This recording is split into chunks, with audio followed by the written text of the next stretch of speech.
आपलं युवा नेतृत्व हे तुमच्या भेटीला घेऊन आले संस्कृतीची मानाची दहीहंडी।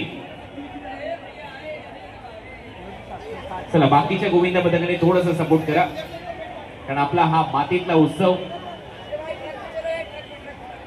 आपण इथे साजरा करतोय। शून्य अपघात हेच आपलं ब्रीद वाक्य आहे या वर्षीच्या या दहीहंडीचं, त्याच्यामुळे तुमचा बीमा असणं खूप गरजेचं आहे। आणि आतापर्यंत 1, 2, 3 आणि 4 थरांचा गोविंदा आपण बघतोय। 4 थर यशस्वीरित्या उभी आहे। 5व्या थराचा गोविंदा वरती गेलाय। 1, 2, 3, 4, 5 थर। 7 थर रचत असताना शिडी प्रमुख महत्वाचे ठरतात कुठल्याही गोविंदा पथकाच्या दृष्टिकोनातून। आणि पहा आता ती सलामी दिली जाईल टॉपरच्या माध्यमातून।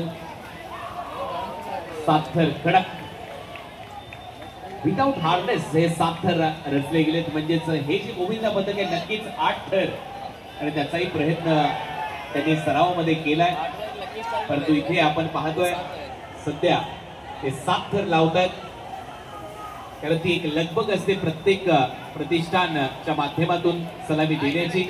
आणि गोविंदा पथक आई गावदेवीच्या आशीर्वादाने 7 थरांची